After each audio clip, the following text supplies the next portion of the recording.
Kalau bapak, ibu pada terminal pertama sudah selamat dari adab kubur, urusan-urusan setelahnya itu akan menjadi mudah dan bisa diproyeksikan.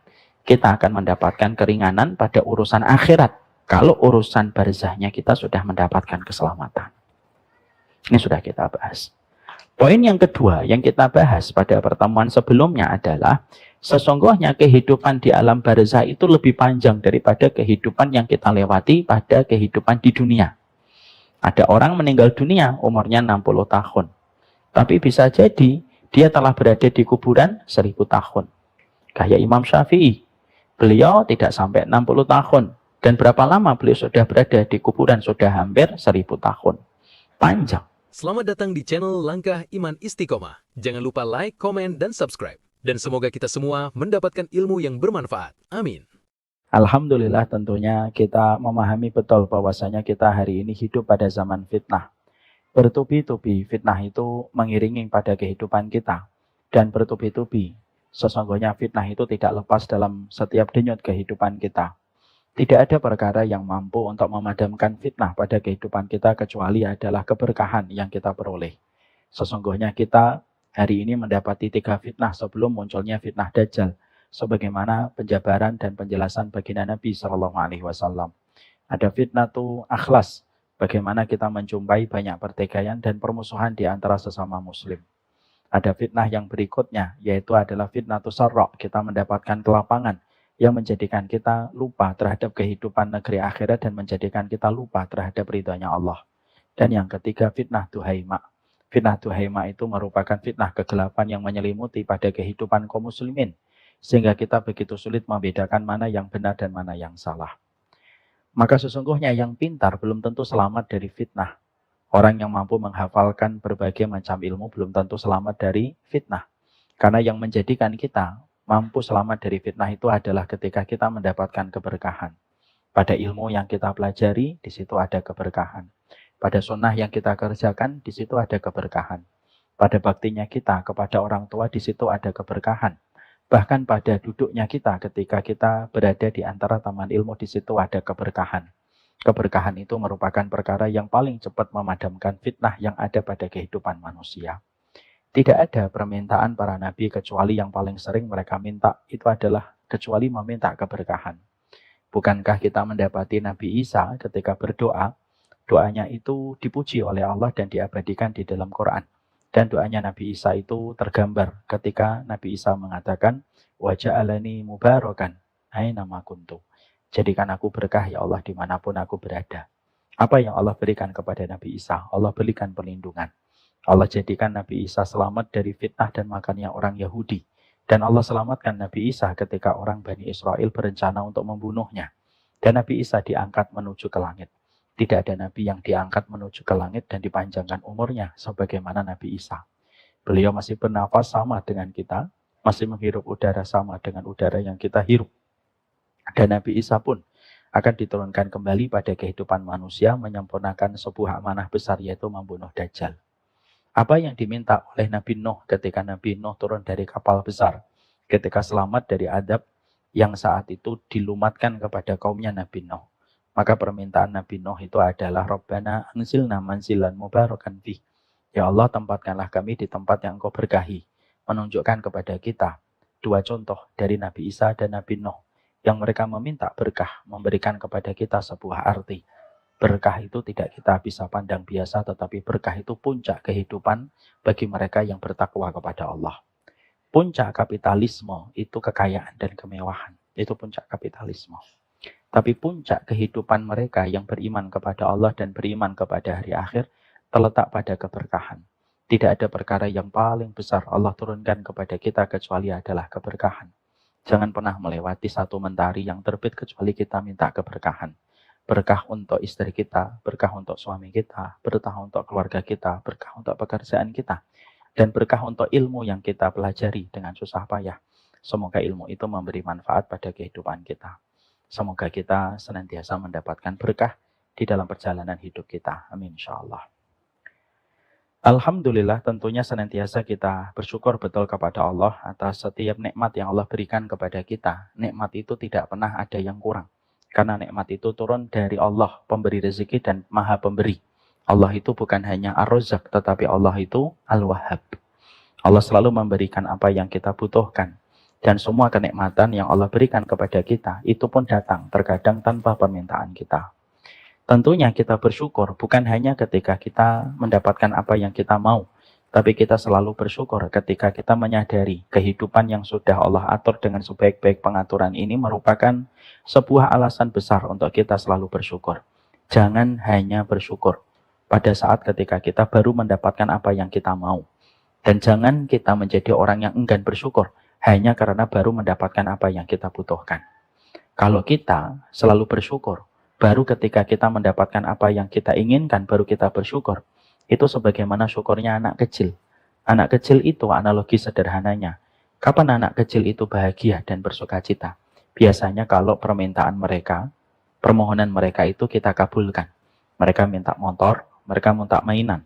Biasanya kalau kita berikan mereka mainan dan motor yang mereka inginkan, biasanya mereka bersuka cita, mereka senang, mereka cium tangan kita, mereka terkadang langsung menawari kita untuk dipijit. Bapak pijet ya, Abi pijet ya gitu. Kenapa dia semacam itu? Karena baru mendapatkan apa yang dia inginkan. Tapi biasanya anak-anak kita jarang bersuka cita. Kalau kita membangunkan, kalau kita menyuapi, kalau kita memberikan kepadanya makanan, kalau kita mengantar sekolah, kadang-kadang anak kita itu biasa dan tidak terlalu bersuka cita.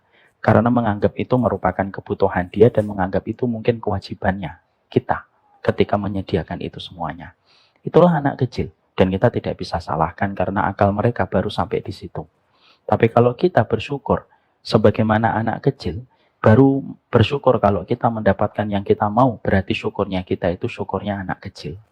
Orang yang beriman, yang telah sempurna dewasa keimanannya, mereka itu bersyukur ketika mereka tahu semua yang mereka peroleh pada kehidupan ini merupakan hal terbaik yang Allah hadirkan pada kehidupannya.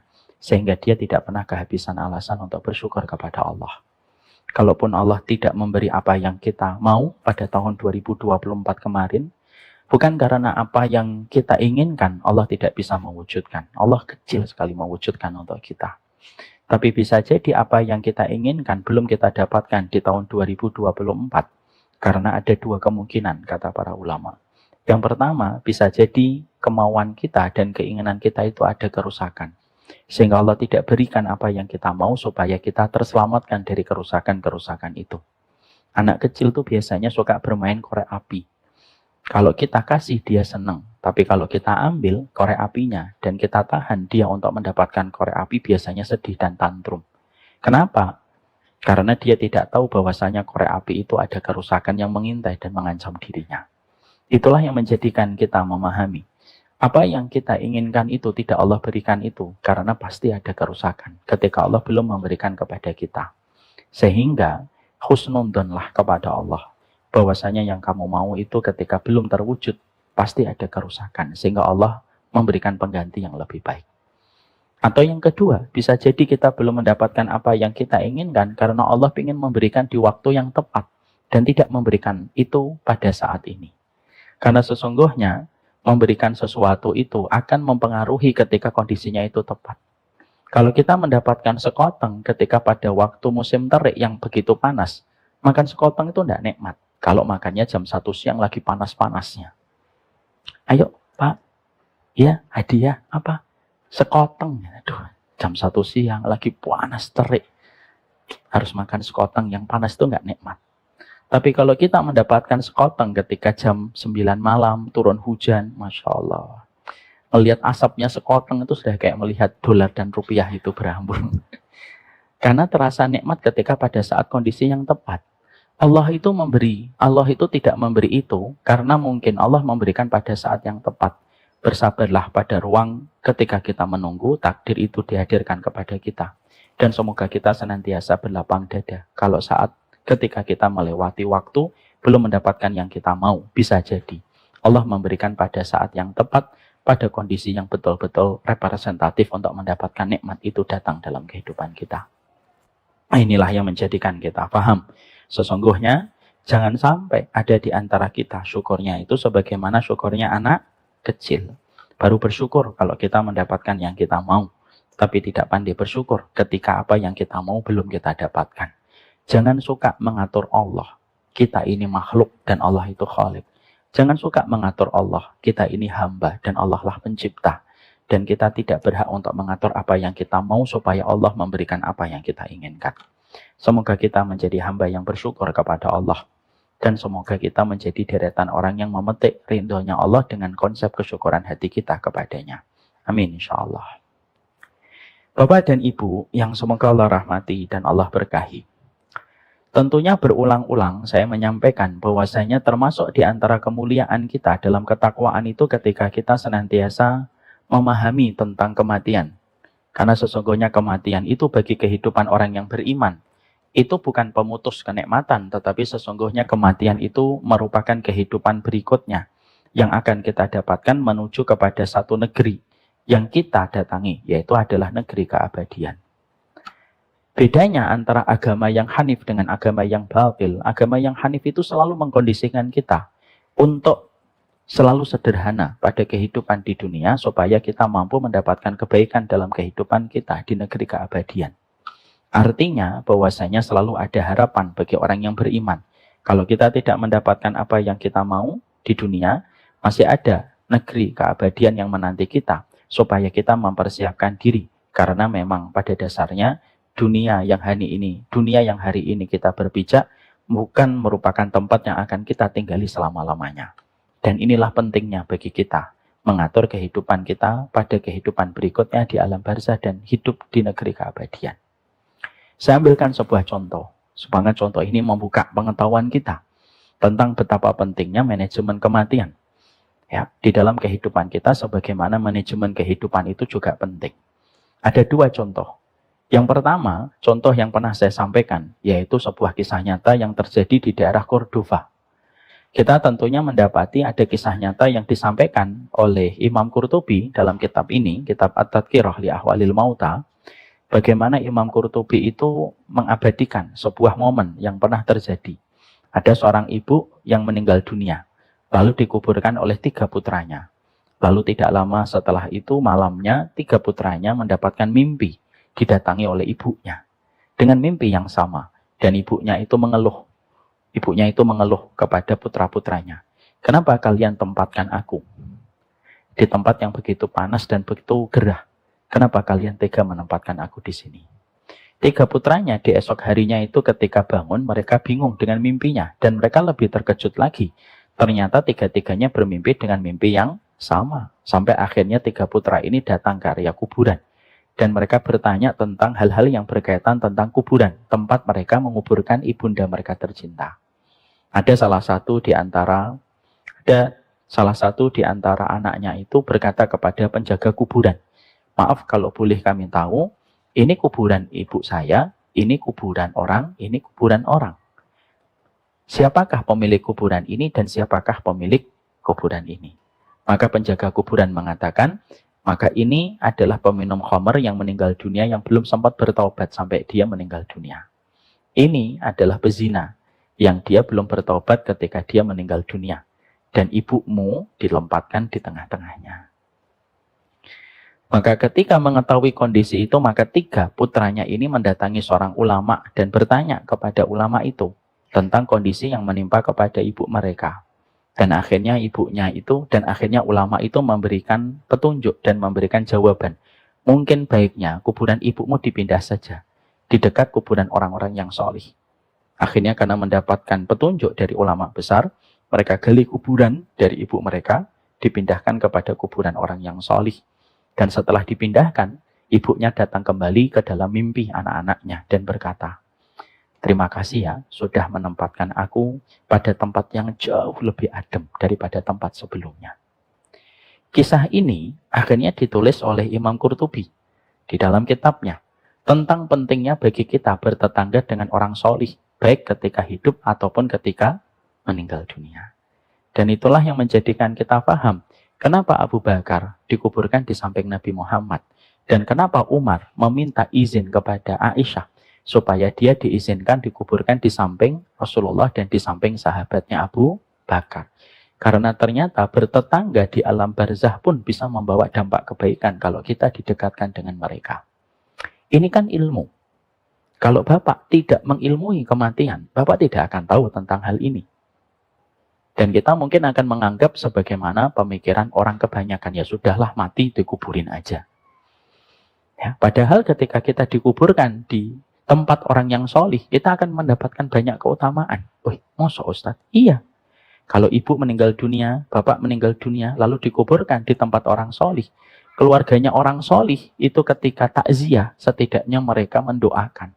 Dan doanya orang solih yang ziarah kubur ketika mereka ziarah kepada bapaknya, ketika ziarah kepada ibunya, maka seluruh yang ada di kubur itu pun mendapatkan kecipratan dari doanya, setidaknya ketika keluarga orang solih itu mendatangi kubur dan berdoa, Assalamualaikum ya ahlat diyar.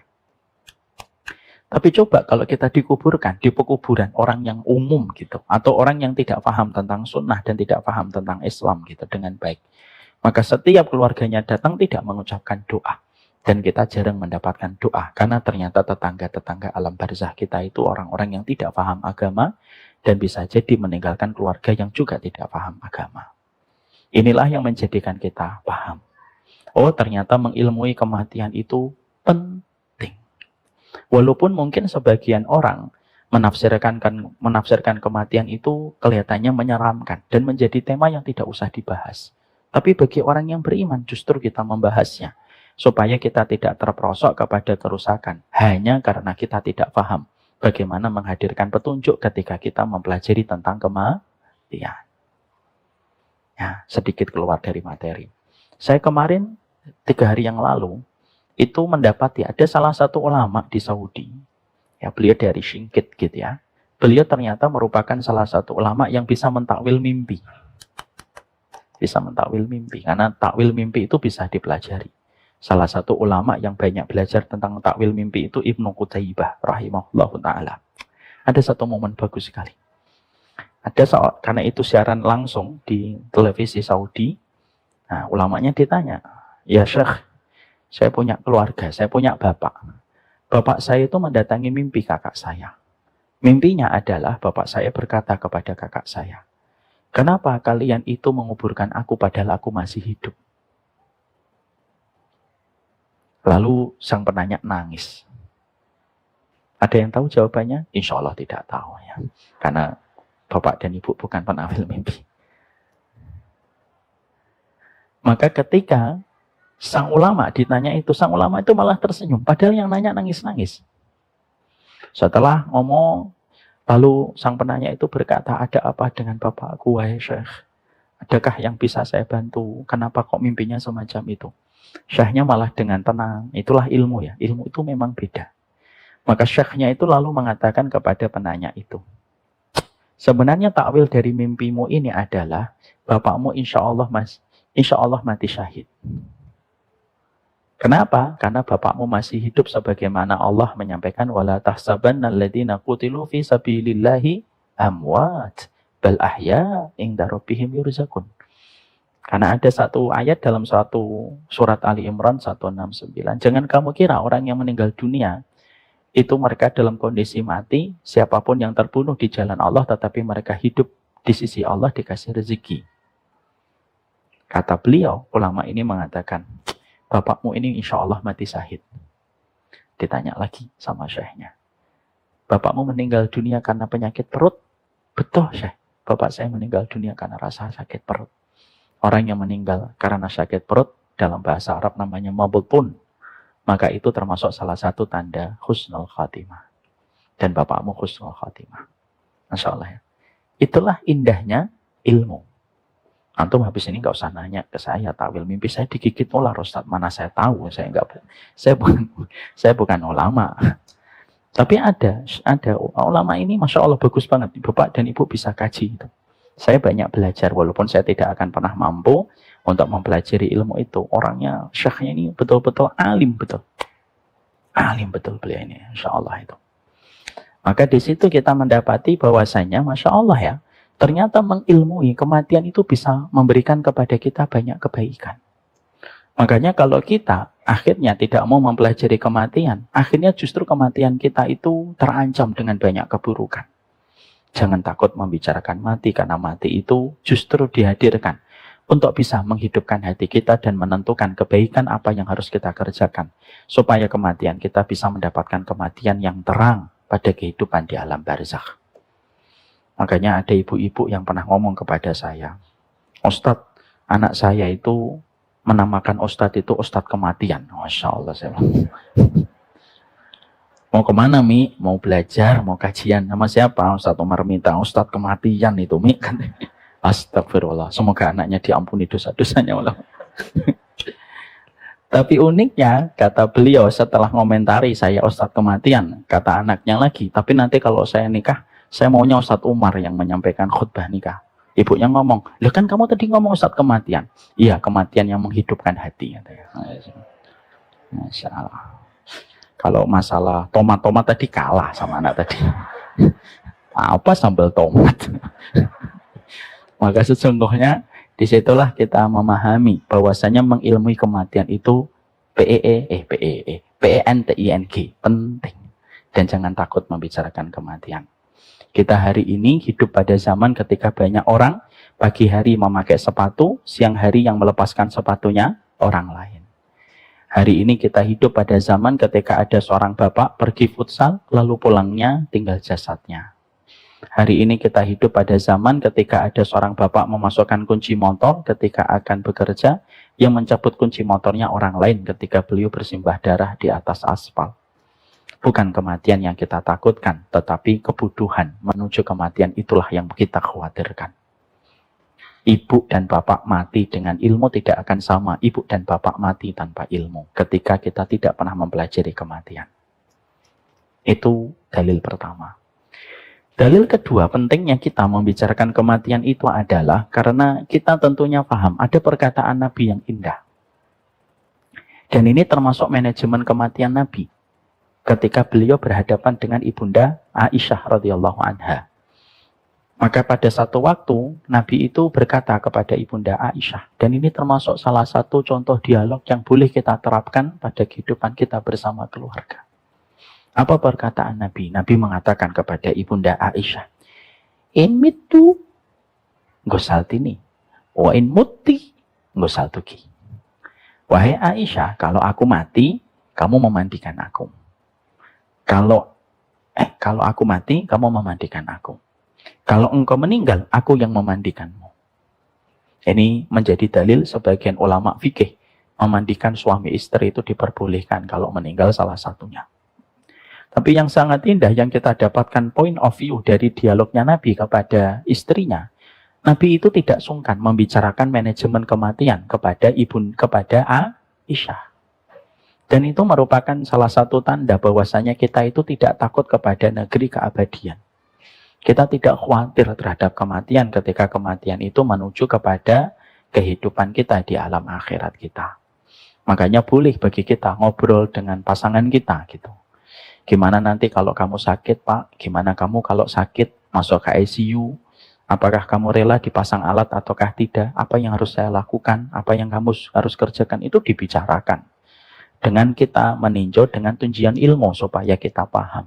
Supaya ketika kejadian itu berlaku pada kehidupan kita, ketika tiba-tiba mendadak datangnya, kita tahu apa yang kita kerjakan ketika kita sudah pernah bersepakat untuk membicarakannya. Nabi tidak membicarakan kematian, hatta kepada istri yang beliau cintai dan beliau kasihi. Jangan hanya ngomong, nanti kalau saya meninggal, jangan kawin lagi ya itu sudah terlalu biasa itu omongan kayak gitu.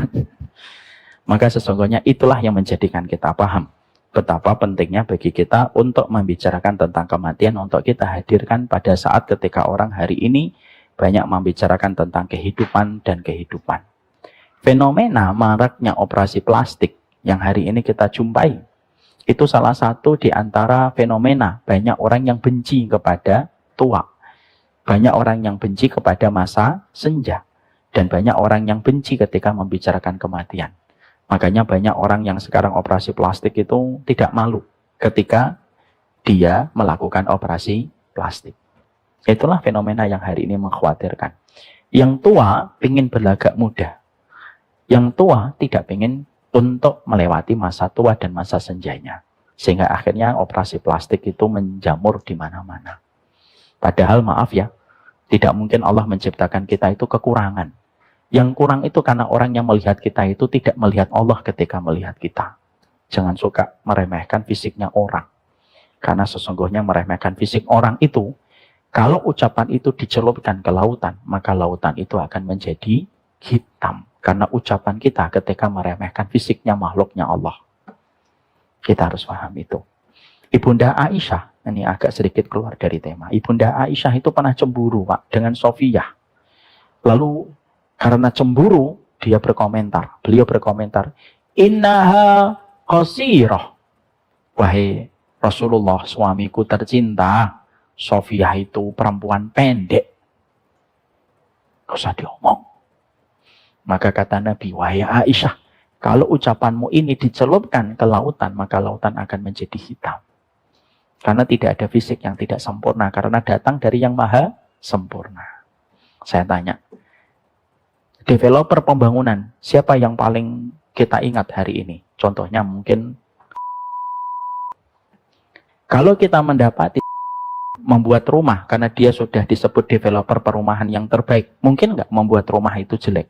Nggak mungkin. Karena namanya itu menunjukkan value-nya. Kalau buat rumah pasti bagus. Kalau saja kita yakin bahwasanya rumah-rumah yang mereka buat itu bagus. Nanti tolong ya, yang edit ini ditit gitu ya. Nanti. Tapi kalau kita mendapati saja, ternyata kalau membuat rumah kita, sebagian besar mengatakan rumahnya bagus karena developernya terkenal. Mungkin nggak Allah itu kalah kualitasnya dari? Nggak mungkin. Nggak ada manusia yang kurang. Yang kurang itu cara kita melihat orang lain ketika tidak mengkaitkan itu kepada Allah. Ya, kembali ke tadi, inilah yang menjadikan kita memahami tentang pentingnya menghadirkan kematian di dalam perjalanan kehidupan kita.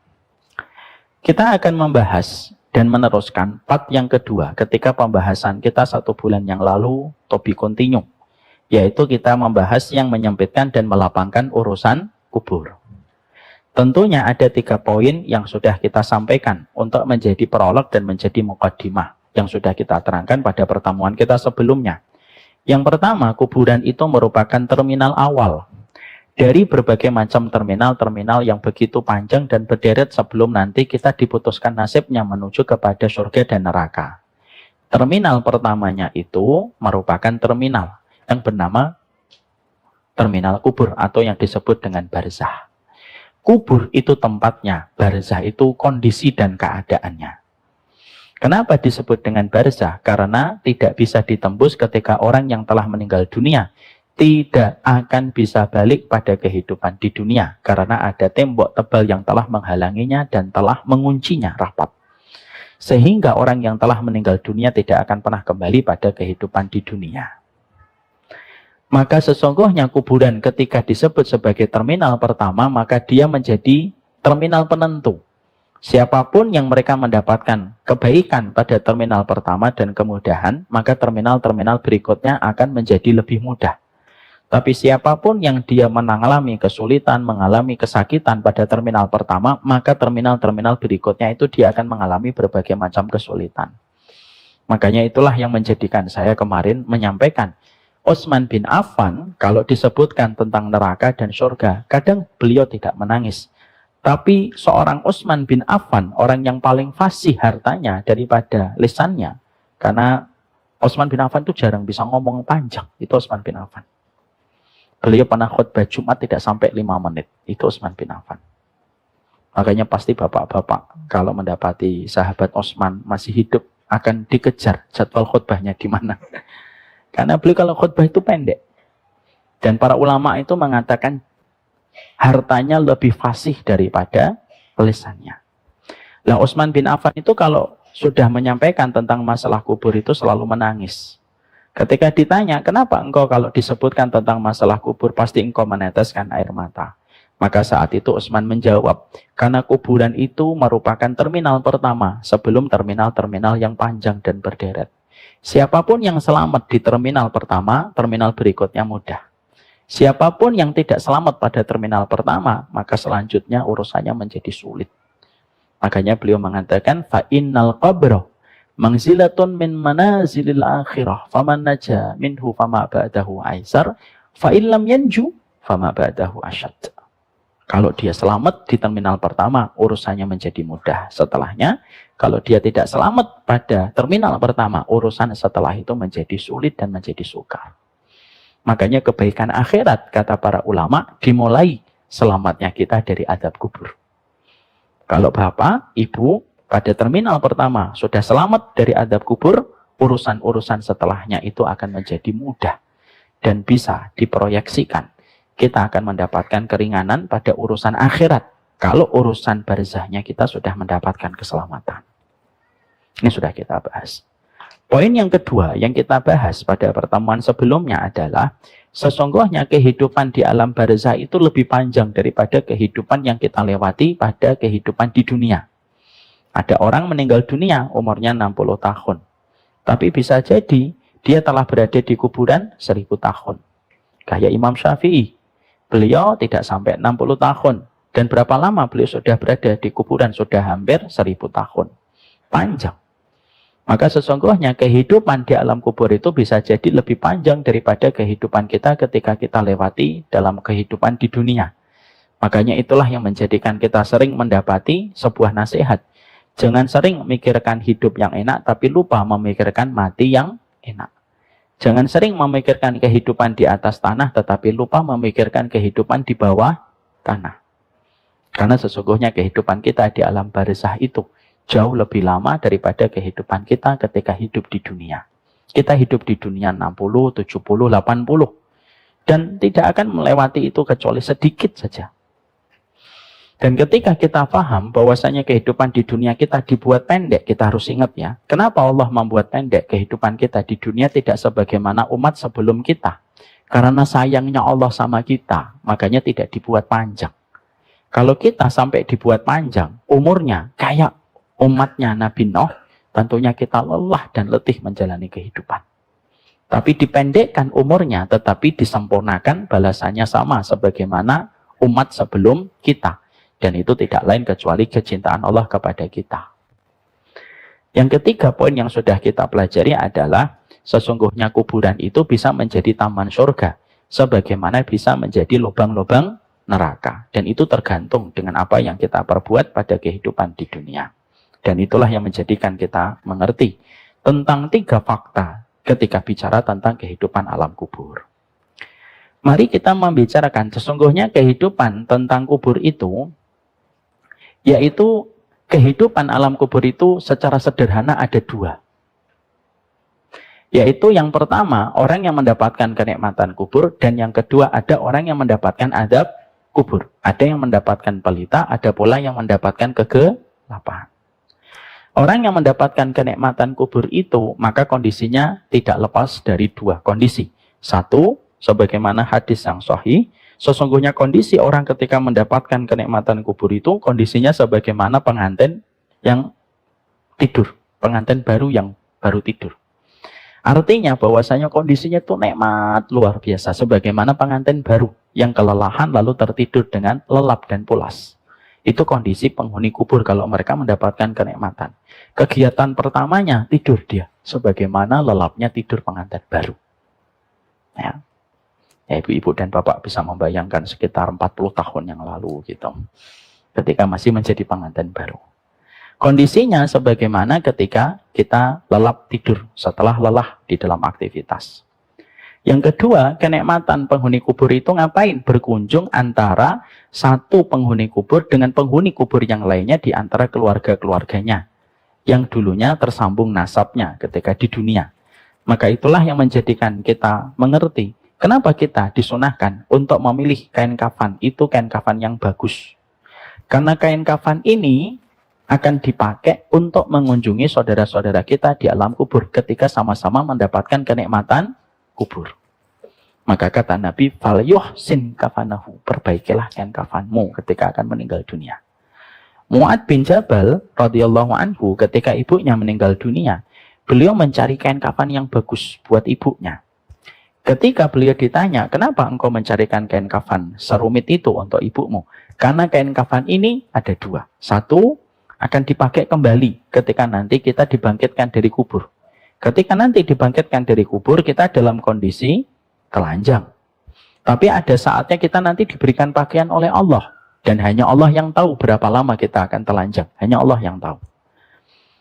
Apakah ada momen waktu kita nanti diberikan pakaian kembali oleh Allah dan tidak telanjang? Ada.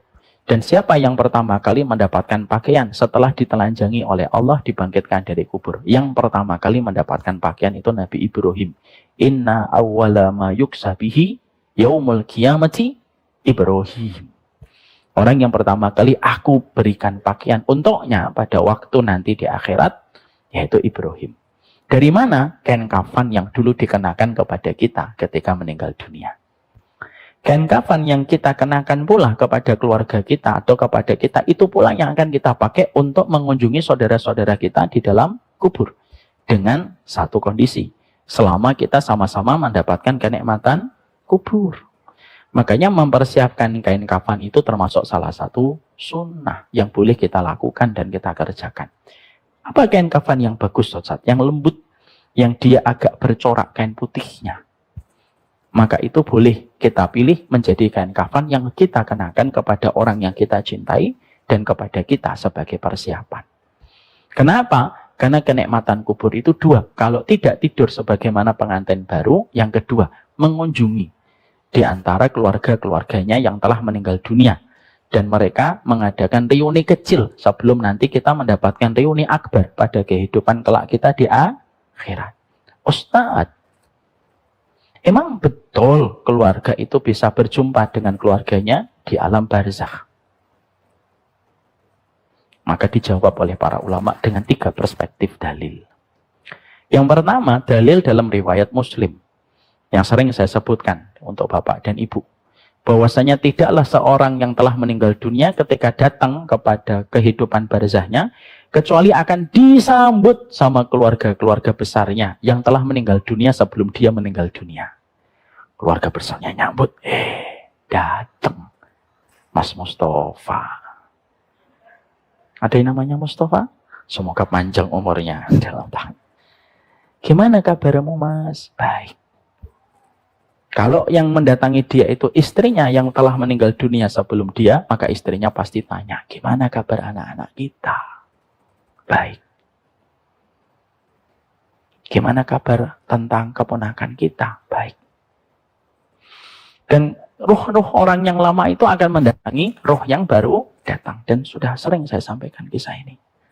Sampai nanti ruh-ruh yang lama itu akan bertanya, bagaimana kabarnya Fulan? Wahai Mas Mustafa, loh, Fulan yang kamu tanyakan itu, yaitu Mas Rois, misalkan. Gimana kabarnya Mas Rois? Loh, Mas Rois itu meninggal sebelum saya. Apakah tidak mendatangi kalian di sini? Ruh-ruh yang lama berkata, loh, Mas Rois tidak mendatangi kita di sini. Kalau Mas Rois sudah meninggal sebelum engkau, Mas Mustafa, dan tidak mendatangi kami di sini, berarti dia telah pergi ke Hawiyah. Hawiyah itu pangkuan api neraka. Itu namanya Hawiyah. Jangan namakan anak Hawiyah ya. Anaknya Bu Hawiyah, Ustaz, jangan. Dan dalilnya sahih dalam riwayat Muslim. Untuk memberikan kepada kita bahwasanya itu dalil pertama. Bahwasanya penghuni kubur itu saling bisa berjumpa di antara keluarganya. Yang kedua, perspektif dalilnya yang kedua itu apa? Ketika Nabi melakukan peristiwa Isra Mi'raj. Nabi ketemu nggak dengan para nabi dan para rasul? Sebelum beliau ketemu, salah satunya kepada siapa? Nabi Musa alaihi salam. Kok sholatnya 50? Jangan 50, berat, umatmu nggak akan bisa melakukannya. Ketemu nggak dengan Nabi Musa? Ketemu Nabi Adam? Ketemu. Maka itu menunjukkan kepada kita bahwasanya di kuburan itu pun di alam barzakh bisa berjumpa. Sebagaimana Nabi ketika berjumpa dengan ruhnya para nabi yang telah wafat sebelum beliau. Makanya perkataan Nabi ketika meninggal dunia itu apa? Ummati? Bukan. Apa perkataan Nabi ketika meninggal dunia sebelum beliau dicabut ruh dari jasadnya beliau? Beliau mengatakan, ila rafiqil a'la, jatuh tangannya. Yaitu adalah menuju kepada teman-temanku di tempat yang tertinggi dan termulia. Siapa yang dimaksudkan? Yaitu adalah deretan para nabi dan para rasul yang menjadi saudara beliau. Itu menunjukkan kepada kita bahwasanya sesungguhnya kuburan itu bisa mempertemukan keluarga dengan keluarga. Dari dalil kedua. Dalil kedua ini bukan hanya satu, ada dua. Yaitu perkataan Nabi ketika Nabi berkata kepada Fatimah. Bukankah Fatimah menangis ketika melihat Nabi sedang lemes di atas pangkuan Ibunda Aisyah? Lalu Nabi membisikkan ke telinganya Ibunda Fatimah supaya jangan tambah nangis. Memberikan isyarat. Maka Fatimah mendekatkan kupingnya. Maka bisikan pertama justru tambah membuat Fatimah tambah nangis. Ketika Nabi melihat putri terkasihnya, karena putrinya itu sangat dikasihi oleh Nabi, yaitu Fatimah. Tambah menangis, maka pada saat itu Nabi memberikan isyarat kembali supaya Ibunda Fatimah mendekatkan kembali kupingnya. Barulah dia sembari nangis itu sembari menenangkan tangisannya. Apa? Bisikan pertama. Bisikan pertama dari baginda Nabi saat itu adalah la karba ala abiki ba'da hadzal yaum. Sudah Fatimah, jangan nangis-nangis, jangan sedih. Kepedihan dan keparihan bapakmu hanya hari ini saja dan tidak ada lagi kepedihan setelah hari ini. Nah, Fatimah tahu kalau bapaknya meninggal hari itu. Jadi nangis itu tidak salah dan tidak haram. Kalau haram nangis, pasti Nabi Muhammad ngomong, Fatimah, jangan nangis. Haram. Tidak. Makanya maaf ya, kadang-kadang kita ini kurang bijak. Orang lagi meninggal dunia ibunya, lalu kita dengan bijak mengatakan, jangan nangis ya mas. Nanti ibunya disiksa. Kelihatannya sih sabar. Giliran beliau ketika ibunya nangis, meraung-raung dianya. Jangan gitu. Nangis itu enggak dosa. Nangis itu enggak dosa. Yang dosa itu kalau tangisannya sudah meraung-raung. Sambil nepuk pipi, nampar pipi suaminya, suami tetangganya. Enggak boleh itu. Nah itu namanya niyahah. Kalau hanya nangis, enggak apa-apa itu. Lumrah.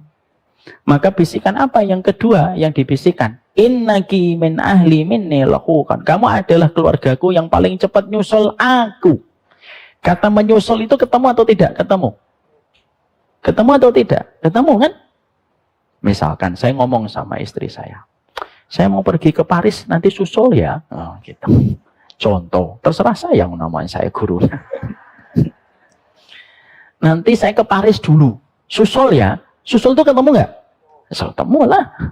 Dan Nabi mengatakan luhukon. Luhukon itu tahu? Tidak tahu kan bahasa Arabnya. Luhukon itu lahika yalhaku. Lahika yalhaku itu ketemu. Nih saya ketemu nih sama tadi siapa antum? Sostomat.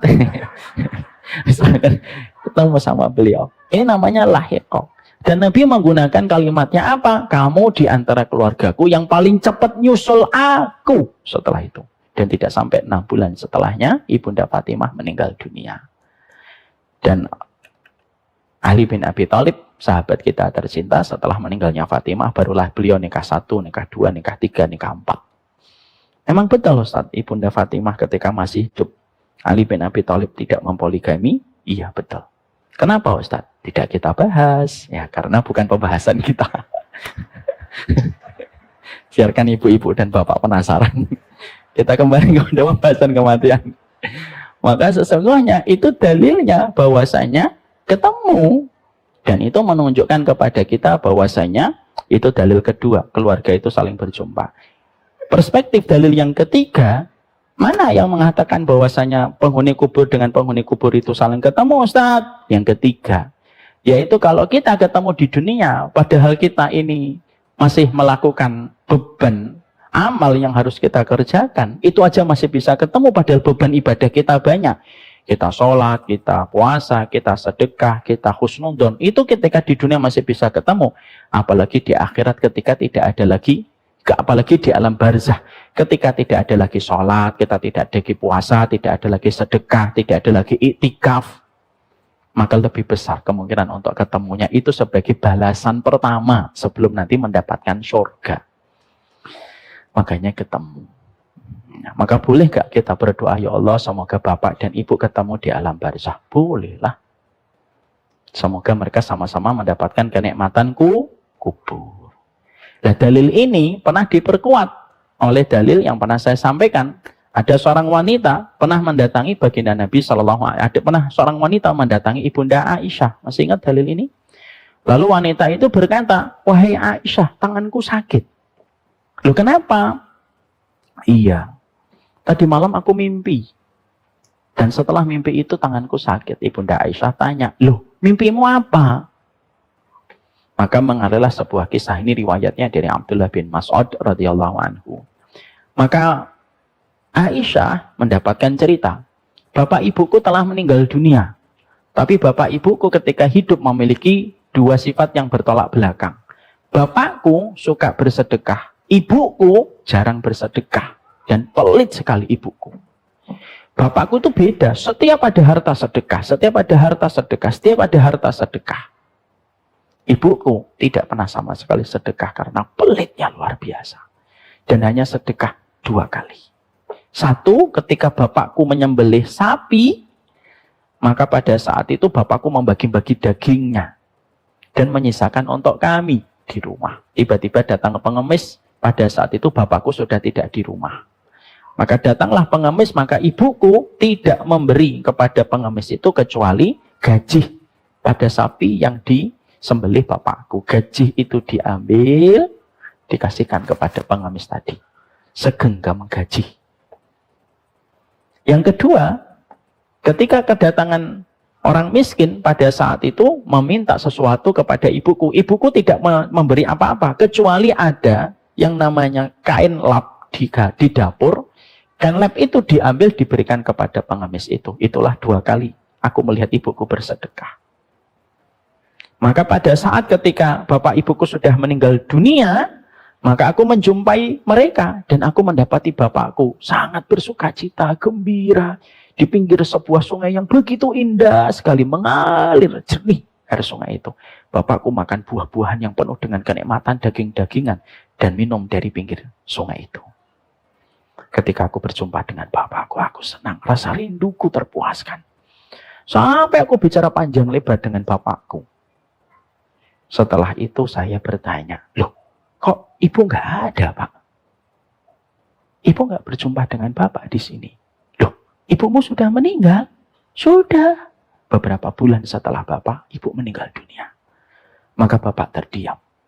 Lalu bapakku mengatakan, kalau ibumu sudah meninggal, tetapi tidak berjumpa dengan bapak di sini, kamu ikuti tempat ke arah sebelah kiri.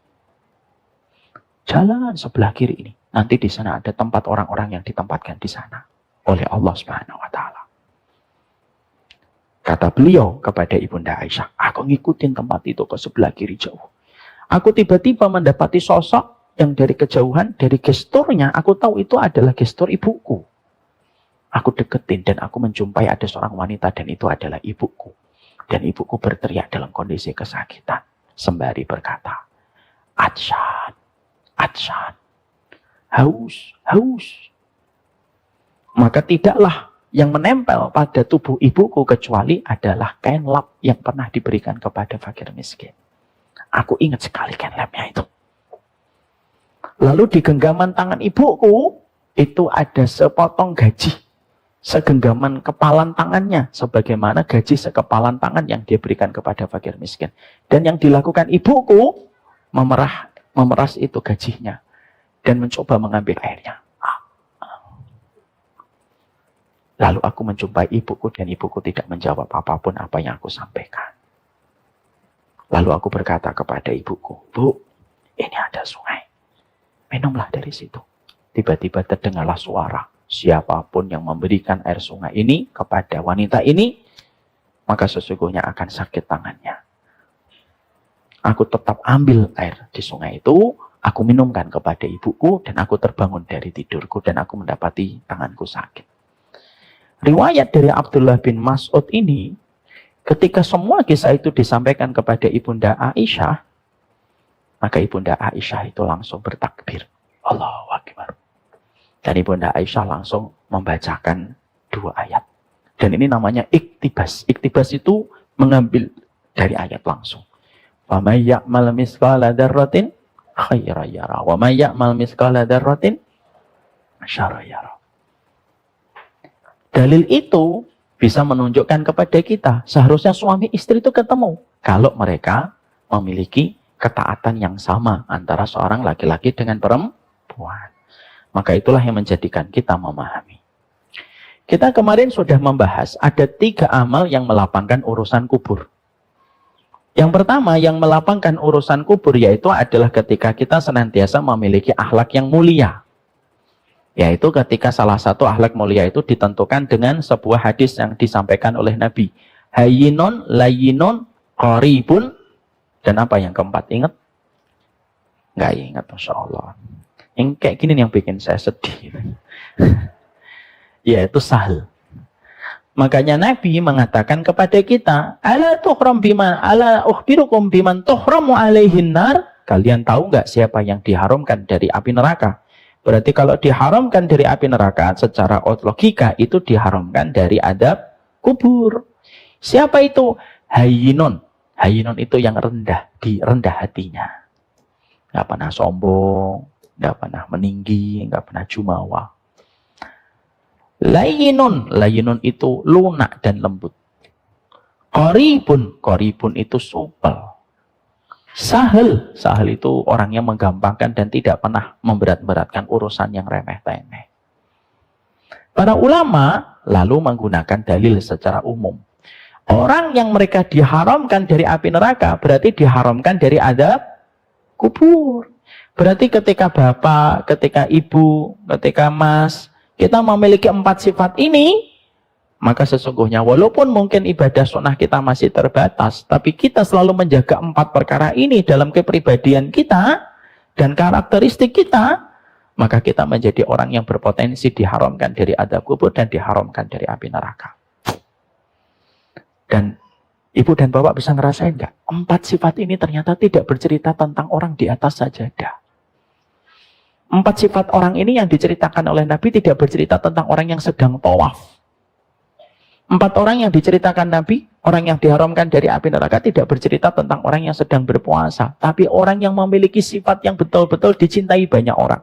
Sifatnya apa? Hayyinun, rendah hati. Terus lembut, lunak dia. Fleksibel gitu orangnya itu. Ya, qarib, supel dia. Orangnya itu dekat, gampang, ramah kepada setiap orang. Dan sahal. Sahal itu orangnya adalah gampang memudahkan urusan orang. Makanya kalau ada di antara kita yang memiliki 4 sifat ini, kalau kita tiba-tiba tidak ingin memberatkan masalah-masalah sepele, kita orangnya supel sama orang, orangnya juga tidak mau menyombongkan, karena kita tahu kesombongan itu hanya merusak keberkahan dalam hidup kita. Insya Allah kita akan mendapatkan sesuatu yang melapangkan kuburan kita. Dan itu merupakan bagian dari kenikmatan kubur. Ini sudah kita bahas.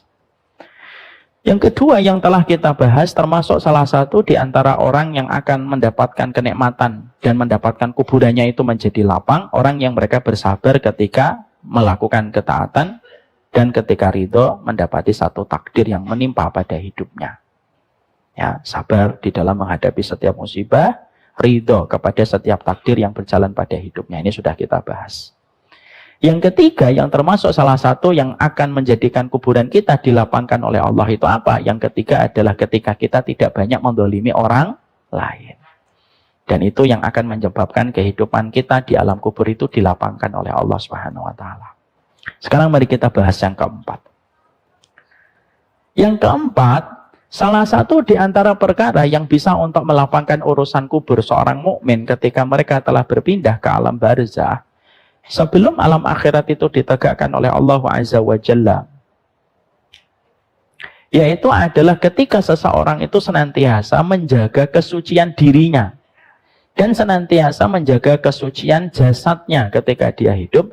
Tidaklah dia berhadas kecuali dia menyucikan diri, tidaklah dia terkena najis kecuali dia cepat untuk mensucikan dirinya dari najis itu. Mana dalilnya Ustadz bahwasanya menjaga kesucian itu merupakan salah satu sebab dilapangkannya dan diberikan kenikmatan kubur? Dalilnya ketika Nabi pernah ngelewatin kuburan. Lalu Nabi mengatakan ketika melewati kuburan, lalu Nabi bersabda, innahuma yu'adzabani wa ma yu'adzabani fi kabir. Ini dua-duanya diadab, dan sebenarnya adab yang menimpa mereka itu bukan karena soal yang besar. Yang satu tidak bersih di dalam bersuci, yang satu melakukan namimah atau adu domba. Nah, Nabi itu menyebutkan salah satunya itu kenapa? Orang yang mereka tidak sempurna di dalam bersuci. Itu menyebabkan adab kubur. Berarti salah satu di antara mafhumul mukhalafahnya, pemahaman terbaliknya, salah satu di antara perkara yang bisa mendapatkan kenikmatan kubur bagi kehidupan kita itu apa, Pak? Senantiasa menjaga komitmen kita ketika kita senantiasa bersuci. Allah itu mencintai kita bukan hanya karena sholatnya. Allah itu mencintai kita bukan hanya karena banyak sedekahnya. Tapi juga Allah mencintai kita itu kalau kita ini terbiasa menjaga kesucian pada diri kita. Tidaklah bapak berhadas kecil, tidaklah ibu berhadas kecil, kecuali cepat berwudu. Semata-mata karena kita tahu Rabb yang kita sembah itu mencintai kesucian. Jangan diremehkan kesucian, karena kesucian itu tidak pernah remeh di hadapan Allah. Bapak sholat khusyuk sampai meneteskan air mata, tetapi bapak mengandung hadas, sholatnya walaupun penuh dengan tetesan air mata, tidak diterima sama Allah. Ibu ketika khusyuk di dalam sholatnya, tetapi ketika khusyuk ibu punya najis, Allah tidak menerima sholatnya. Itu sudah menunjukkan kepada kita betapa besarnya kedudukan kesucian dalam kehidupan kita sebagai hambanya Allah. Allah hadirkan itu kencing, Allah hadirkan pipis, dan Allah hadirkan kotoran yang ada pada diri kita. Itu menguji kita. Siapa yang senantiasa mampu mensucikan dirinya dari perkara-perkara yang Allah hadirkan dari pipis dan kotoran, orang yang mampu untuk berlari menuju kepada kesucian, itulah orang yang Allah cintai. Allah lapangkan kuburannya. Sebagaimana orang yang tidak tuntas ketika mereka itu bersuci, Allah ancamkan mereka dari adab kubur. Ya. Makanya saking pentingnya masalah bersuci, itu sampai kita jumpai dan sampai kita dapatkan ada seorang sahabat, Pak, Ibu, namanya Handolah. Handolah itu merupakan sahabat yang baru saja menikah dan mencampuri istrinya, berjima dengan istrinya. Belum mandi, pagi harinya terdengar panggilan jihad. Lalu beliau ikut mengikuti jihad tersebut dan terbunuh di dalam peperangan. Ketika para sahabat itu akan menguburkannya, para sahabat itu kaget, loh. Kok mendapati rambutnya kok basah, sebagaimana orang yang baru mandi. Nabi berkata, tanyakan itu kondisi Handolah kepada istrinya. Lalu istrinya memberikan testimoni. Lalu Handolah itu mencampuri saya. Belum sempat mandi, memenuhi panggilan Nabi ketika berjuang. Dan meninggal di dalam peperangan itu. Maka ketika testimoni ini dibawa lagi kepada Nabi, Nabi berkata, iya. Lalu Nabi mengatakan ke atas langit, Handolah dimandikan oleh ribuan malaikat. Makanya gelarnya lalu menjadi gelar yang indah. Handolah, ghasilul malaikah. Handolah adalah sahabat Nabi yang ruhnya dimandikan oleh ribuan malaikat di atas langit. Kenapa kok sampai Allah kirimkan malaikat untuk memandikan Handolah? Untuk menunjukkan kepada kita betapa besarnya kedudukan kesucian di hadapan Allah bagi seorang hamba. Sampai Handolah yang junub pun, ruhnya yang junub, kan jasadnya yang junub itu, ruhnya sudah balik. Ruhnya pun dimandikan malaikat. Untuk menunjukkan kepada kita tentang arti. Kesucian itu bukan perkara kecil. Makanya kalau kita berpikir-pikir, Pak, kenapa kita ini meninggal dunia, lalu kita disunahkan keluarganya untuk memandikan. Padahal kalau mau dipikir lalu kita pakai logika, kita akan ngomong, ngapain dimandikan? Sebentar lagi masuk ke kuburan kok. Kan sebentar lagi ketemu tanah. Ngapain harus dimandikan? Kalau memang ujungnya nanti ketemu tanah dan ditimbun. Karena masalahnya Allah tetap menyuruh kita memandikan itu ya karena besarnya kedudukan kesucian di hadapan Allah. Walaupun jasad akan ketemu tanah dan ditimbun di dalam tanah, Allah tetap perintahkan keluarganya untuk memandikan. Supaya memberi arti. Kesucian itu tidak perkara kecil di hadapan Allah yang maha mencintai kesucian. Makanya Allah menyampaikan di dalam surat Al-Baqarah 222. Innallaha yuhibbut tawwabina wa yuhibbul mutatahhirin. Makanya sampai Ibnu Qudamah itu mengatakan kepada kita, loh sampai tidurnya kita itu dibedakan antara tidurnya orang yang bersuci dan tidurnya orang yang tidak bersuci. Itu Allah bedain, Pak. Meninggalnya Allah bedain antara suci yang tidak suci. Sama, tidurnya kita pun dibedakan dalam satu keterangan dari Ibnu Qudamah. Ibnu Qudamah itu menyampaikan sebuah riwayat. Manusia itu kalau tidur, semua rohnya itu diambil oleh Allah. Sebagaimana di dalam surat Az-Zumar 42. Seluruh rohnya itu diambil oleh Allah dan berada dalam genggaman Allah. Dan semua roh itu menuju kepada arsy Allah, Pak. Kalau dia tidur di waktu malam. Maka kata Nabi dalam riwayat Ibnu Qudamah itu, kata Nabi, orang-orang yang mereka tertidur yang rohnya itu dipegang oleh Allah, nanti akan dibagi menjadi dua kelompok. Ada roh yang paling dekat dengan arsy Allah, ada roh yang paling jauh dari arsy Allah. Siapa ruh yang paling dekat dengan arsy Allah? Yaitu adalah ruh yang jasadnya itu ketika sebelum tidur dia berwudu. Dan siapa ruh yang paling jauh dari arsy Allah? Ruh yang jasadnya itu tidak berwudu sebelum dia tidur. Maka Allah jauhkan ruh itu dari arsy Allah. Loh sampai tidurnya aja beda. Makanya dalam riwayat yang lainnya juga dijelaskan oleh baginda Nabi. Bukan hanya ada satu riwayat tentang masalah keutamaan bersuci sebelum tidur. Bahkan Nabi juga menerangkan dalam satu riwayat yang lainnya, bahwasanya manusia itu ketika mereka tidur, kalau bersuci, maka para malaikat itu akan tidur di ujung-ujung rambut kita dan menjaga kita. Makanya ya, maaf ya, Bapak dan Ibu, kadang-kadang kalau ada kasus orang suka ketindih. Tahu ketindih? Kalau bahasa Sunda, rep-repan katanya. Itu biasanya kalau dia lupa berwudu, dia lupa membaca doa. Makanya Nabi mengatakan orang man batal tohiron. Hadisnya begini. Dengarkan hadisnya. Man batal tohiron bata ilaihil malak fi sya'rihi. Orang yang mereka tidur dalam kondisi suci, maka para malaikat itu akan tidur di ujung-ujung rambutnya sepanjang malam. Sampai dia terbangun. Ketika dia tidur dalam kondisi bersuci. Yang bukan berarti nanti kalau kita mau tidur sudah wudu kita ngitung, wah banyak banget ya malaikatnya. Tapi itu kedudukannya. Makanya sampai akhirnya kita mendapatkan apa yang dikatakan oleh Bilal. Ketika Bilal itu, Masya Allah ya Pak, satu pagi tiba-tiba Nabi itu mengatakan kepada Bilal, ya Bilal, ini sami'tu dufana alaika fil jannah. Wahai Bilal, aku mendengar suara derap terompah kakimu di surga. Coba Pak, saya tuh nggak bisa membayangkan hatinya Bilal itu kayak apa ketika diberitakan itu. Coba kalau kita Pak Budi, iya saya mendengar suara terompahnya di surga gitu, Masya Allah. Setelah itu Pak Budi libur kajian seumur hidup. Lalu akhirnya Nabi itu mengatakan kepada Bilal, "Famadza amilta fil Islam?" Apa yang kamu lakukan di dalam kamu berislam sampai aku mendengar suara terompah kakimu di surga, wahai Bilal? Lo yang kamu lakukan itu apa? Maka Bilal itu tidak mengatakan, ya Rasulullah, saya adalah budak yang pertama kali masuk Islam. Tidak.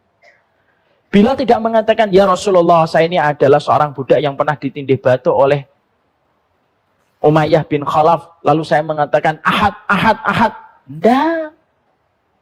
Bilal tidak mengatakan, ya Rasulullah, gimana aku tidak terdengar terompahnya di surga? Ya Rasulullah, sesungguhnya akulah yang mengumandangkan azan pertama kali. Bukan. Saya orang yang hijrah. Bukan. Tapi Bilal itu ketika ditanya, kenapa aku dengar suara terompah kakimu di surga? Ya Bilal. Maka pada saat itu jawaban Bilal itu adalah merendah. Saya tidak melakukan amalan apapun ya Rasulullah. Soleh. Saya tidak melakukan amalan apapun ya Rasulullah. Merendah Pak. Coba kalau kita yang ditanya, apa amalmu? Banyak ya Rasulullah. Kajian hari Selasa, dari jam 1 sampai jam 3. Sebut semua. Tapi yang ditanya itu Bilal dan mengatakan, Fama amin itu fil Islam. Saya nggak melakukan amalan apapun ya Rasulullah. Kecuali satu. Tidaklah aku berhadas, kecuali ketika aku berhadas langsung aku wudu. Tidak perlu menunggu waktu sholat. Aku langsung berwudu dan tidaklah aku selesai berwudu kecuali aku sholat 2 rakaat setelahnya. Maka Nabi mengatakan amalan itulah yang menyebabkan engkau dimasukkan oleh Allah ke dalam surga. Jadi amalan bersuci itu tidak bisa disepelekan.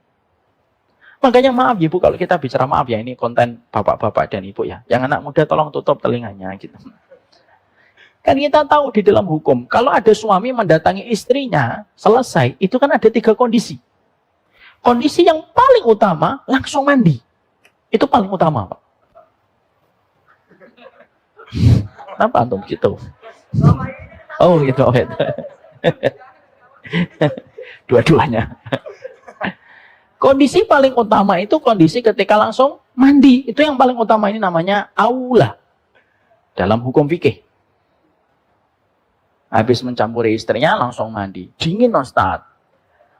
Ya kalau dingin ya keutamaannya besar. Atau yang kedua, yaitu tidak langsung mandi, tetapi berwudu. Berwudu, langsung tidur. Walaupun dia junub, tapi dia berwudu. Kondisi yang sebagian ulama makruhkan, yaitu apa? Ketika habis mencampuri istrinya, atau istri dicampuri suaminya, lalu malamnya tidak wudu, tidak mandi, sampai subuh. Itu posisi yang paling dibenci oleh Allah. Itu posisi yang dibenci oleh Allah. Loh, sampai urusan berjima antara suami istri pun masih ditarik keutamaan untuk tetap kamu langsung bersuci ketika kamu mandi, atau minimal kamu berwudu. Untuk menunjukkan kepada kita, masalah kesucian itu tidak sesederhana yang kita pikirkan. Makanya dari kesucian itulah yang menjadikan kuburan kita itu dilapangkan oleh Allah di dalam kuburnya. Dan tidaklah Sa'ad bin Mu'ad, salah satu sahabat yang kita tahu, meninggalnya itu mengguncangkan arsy-Nya Allah, kata Nabi. Jadi ketika Sa'ad bin Mu'ad itu meninggal dunia, kata Nabi, arsy-Nya Allah itu berguncang.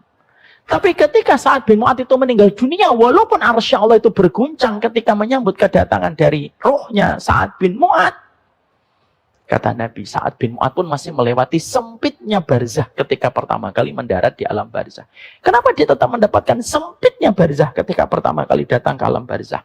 Sebagian ulama mengatakan, karena Sa'ad bin Mu'ad itu pernah beberapa kali tidak sempurna di dalam bersuci ketika kencing. Jadi tidak main-main. Makanya nama lain dari kencing itu apa? Nama lain dari kencing itu bukan kencing. Nama lain dari kencing itu api neraka dan ada kubur. Makanya kita ini diuji betul oleh Allah dengan tetesan air kencing kita, dan kita diuji oleh Allah dengan kotoran-kotoran yang ada pada diri kita. Allah mampu nggak menghilangkan pipis dan menghilangkan kotoran ketika hidup? Mampu, kecil itu bagi Allah. Tapi kenapa nanti di surga tidak ada kencing, tidak ada air besar, dan di dunia itu ada kencing dan air besar? Karena Allah menguji kita di situ. Makanya kenapa kok di dalam kamar mandi itu disebutkan khubus dan khobais? Karena salah satunya itu supaya menjadikan kita tidak sempurna di dalam kita bersuci ketika kita di kamar mandi. Ya, makanya maaf, hati-hati terhadap air kencing. Maaf ya, kalau kita boleh bicara Pak, urinoir itu hati-hati. Kan kita paham ya, urinoir itu sebenarnya kan bukan dalam culture-nya umat Islam itu harusnya. Ya alhamdulillah lah sekarang urinoir itu sudah dipasangi proteksi lah. Tapi kan kita paham ya, urinoir itu kan sifatnya itu semakin kita menempelkan supaya kita menjaga aurat kita, tapi semakin kita menempelkan, cipratannya itu semakin besar. Maaf ya, Bapak nanti lihat anaknya umur 5 tahun. Kalau kencing, 5 tahun Pak, yang minumnya belum sampai 2 liter kayak kita. Itu kalau kencing, cipratannya tuh ping jauh. Nggak usah dilihatin detail gitu, nggak usah. Loh, anak kecil saja, itu ketika kencing saja yang minumnya itu tidak sampai 2 liter seperti laki-laki dewasa dan perempuan dewasa, dan daya dorongnya belum sebagaimana laki-laki dewasa, itu ternyata sejauh itu percikan dari air kencing. Loh, apalagi ketika besar Pak. Makanya maaf, saya tuh paling nggak mau pakai urinoir. Kecuali terpaksa, diketok-ketok Mas, gitu, nggak keluar-keluar orangnya. Mungkin baca handphone dia di dalam buat status. Makanya maaf ya, di kamar mandi itu nggak usah bawa handphone. Kamar mandi malah bawa laptop, printer.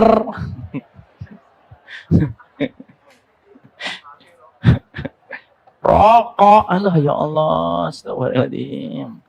Kita ini di kamar mandi suruh cepet-cepet, selesai langsung keluar. Itu kamar mandi. Kalau sekarang itu enggak Pak, kamar mandi itu bahkan saya pernah mendatangi kamar mandi ada perpustakaan mininya Pak. Saya itu kan bingung gitu itu. Di kamar mandi ada teleponnya, sering itu saya lihat. Di hotel-hotel itu kamar mandi ada teleponnya. Makanya anak saya itu kalau di hotel itu kadang-kadang iseng. Lagi nelpon dia. Nggak mana? Lagi bi, ngapain nggak mau nelpon? Loh saya itu pernah dapetin kamar mandi ada perpustakaan mininya itu. Jadi kita ambil baca, lupa lah itu. Padahal di kamar mandi itu sunahnya cepat, selesai langsung keluar. Ya. Ngomong apa sih tadi kok sampai ke situ ya? Lupa saya. Oh iya. Makanya akhirnya kita itu mendapati kalau saya kalau ke urinoir itu terpaksa banget Pak. Kalaupun harus terpaksa di urinoir, saya itu setelah pipis di urinoir itu, saya ciprat-cipratkan itu ke bagian celana ini. Bagian depan. Yang belakang enggak usah ya, insya Allah. Depan aja. Kenapa? Khawatir ada percikan-percikannya. Kenapa kita memiliki semangat yang semacam itu? Karena kita langsung ingat. Loh ternyata kuburan itu sangat tergantung bagaimana proses kita menjaga kesucian. Makanya dari kejadian dan berkah ilmu kita yang kita pelajari pada kesempatan hari ini itu apa? Yang kita pelajari itu adalah bersucilah. Dan tidak perlu bersuci itu menunggu waktu sholat. Dan masalah kesucian itu memang harus betul-betul kita pahami dengan ilmunya. Contoh, ketika kita, maaf ya, Bapak, Ibu. Anak Bapak, Ibu kencing di lantai. Terkadang kita itu, langsung kita ngepelnya dengan air. Yang sudah kita taruh obat. Nih, anak kita kencing. Terus kita langsung ngomong ke istri kita atau suami kita. Mas, ya, anakmu kencing gitu. Suaminya jawab, kan anakmu juga, ya anak kita gitu. Langsung suaminya datang membawa air yang di situ sudah dikasih obat, ya atau tidak? Airnya itu sudah berubah enggak? Berubah apanya? Baunya. Berubah apa lagi? Warnanya. Padahal air yang suci, air itu ada berapa? Air itu ada berapa? Ya Allah, berilah aku kesabaran ya Allah. Ada es jeruk nggak sih di sini? Air itu ada berapa Ibu dan Bapak? Ada berapa santri? Air itu yang suci itu ada dua. Air suci yang mensucikan, air yang suci tidak mensucikan. Ya itu yang saya tadi tanya.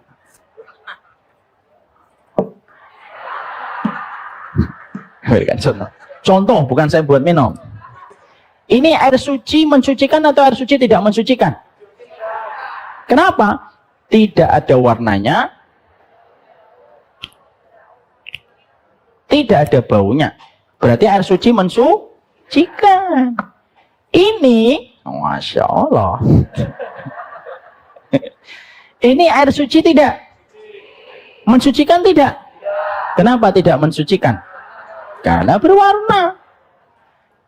Ketika lantainya itu ada air kencing, lalu kita bawa itu air yang sudah dicampuri dengan baygon. Apa itu namanya? Pembersih itu. Wipol dan lain sebagainya. Sudah berubah enggak warnanya? Sudah mengeluarkan bau tidak? Berarti di air suci mensucikan, air suci tidak mensucikan. Airnya suci mensucikan atau tidak mensucikan? Tidak mensucikan. Ambilkan itu lap. Terus di wangi. Suci tak? Kenapa? Airnya tidak mensucikan. Tuh. Loh, terus caranya gimana Ustaz? Pakai air dulu yang putih, yang tidak usah dikasih obat, macam-macam, yang masih suci mensucikan. Dipel. Setelah itu mau pakai taruh di situ obat 23 obat mangga setelahnya yang kedua. Loh itu hal simpel loh dalam masalah toharoh loh. Sama itu kayak ibu-ibu. Ya, maaf ini kita ngomong tentang toharoh. Karena ini kan berkaitan tentang yang melapangkan kubur, ya atau tidak? Contoh, suaminya datang. Bentar ibu-ibu, dengerin omongan saya.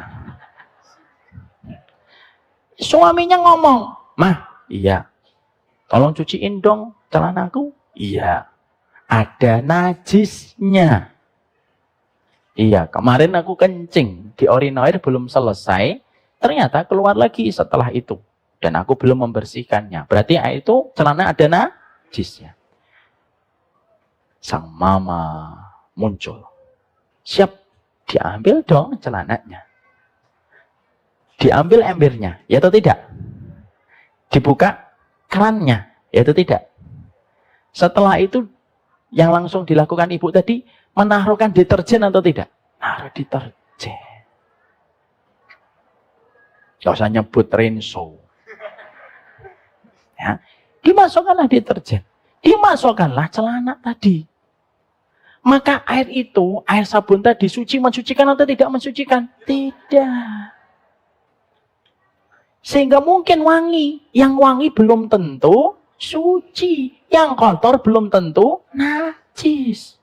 Loh, mosok yang kotor belum tentu najis? Belum tentu. Apa contohnya?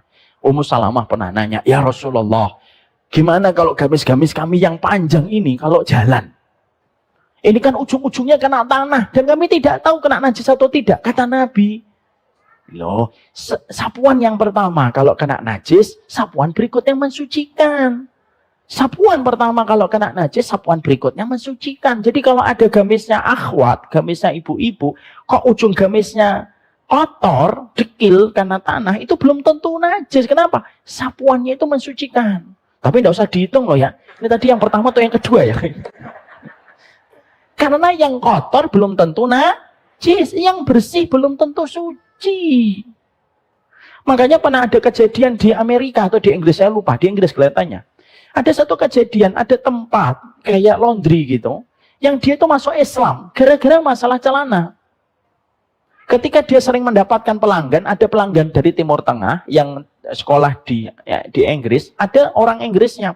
Itu kalau dia mencuci, itu baunya itu, celananya itu beda. Yang satu bau pipis, yang satu tidak bau pipis. Karena dianya nggak punya agama, agnostik gitu. Dia tuh asalnya lama-lama itu tertarik. Kenapa kok baunya beda? Padahal umurnya itu tidak terlalu jauh terpaut di antara keduanya. Akhirnya dia menanyakan kepada pelanggannya yang dari Timur Tengah itu, "Maaf ya, boleh nanya masalah pribadi?" "Boleh." "Kenapa aku tuh kalau mendapati cucianmu itu tidak mengeluarkan bau?"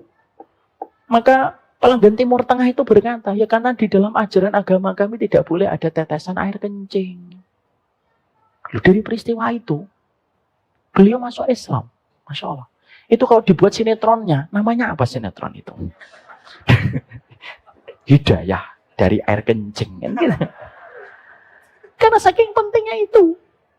Makanya akhirnya ketika kita mendapati poin yang keempat ini apa? Kalau ingin lapang kuburnya, cintailah bersuci. Jadi kalau kita pengen wudhu, hadas wudhu. Dan ternyata Bapak Ibu, saya jujur mengatakan, ternyata menjaga wudhu, yang menurut kita kelihatannya gampang, ternyata susahnya luar biasa. Mungkin 2 hari, 3 hari, bisa. Coba aja seminggu. Pak, ya, kentut tadi. Ya, capek wudhu, nanti aja sekalian sholat. Karena ternyata kebiasaannya seorang Bilal bin Abi Robah itu enggak ringan ternyata kalau kita betul-betul praktekkan. Tapi komitmen kita menjaga kesucian itu sangat mempengaruhi bagaimana kehidupan kita di alam kubur. Paham sampai di sini? Jadi jangan remehkan kesucian. Apalagi meremehkan tentang najis. Makanya ajarin anak kita itu najis. Ini najis, nah ini najis. Ya. Apa bedanya najis dengan hadas? Waduh, saya nanya lagi. Aduh. Apa bedanya najis sama hadas? Apa itu? Najis, kotoran, hadas. Iya, betul. Hadas itu kondisinya. Najis itu kotorannya. Ya.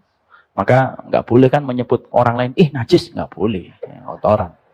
Maka itu yang menjadikan kita harus paham. Jadi di sini kita paham ya Ibu dan Bapak. Makanya mulai nanti malam saling mengingatkan. Wudhu wudhu. Wudhu Pak, wudhu. Ya Allah sudah ngantuk, kalau wudhu nanti seger lagi. Udah seudon sama wudhu, coba. Gimana sih disuruh wudhu malah lebih? Nanti kalau saya wudhu seger lagi, ini nyari kayak gini ini susah katanya. Ndaklah wudhu. Atau minimal ketika kita habis isya udah. Makanya betul kan kebiasaan kita untuk tidak makan setelah maghrib, habis isya kita sudah bersiwak, istirahat dan berwudhu. Insya Allah memiliki banyak keutamaan. Ya, makanya ketika kita menjaga kesucian kita, maka itu merupakan amalan keempat yang menjadikan kita mendapatkan kelapangan urusan kubur kita. Itu yang keempat. Dalilnya surat Al-Baqarah 222. Yang kelima, apa perkara amalan yang bisa melapangkan urusan kubur kita? Nah, inilah yang akan kita bahas pada pertemuan berikutnya.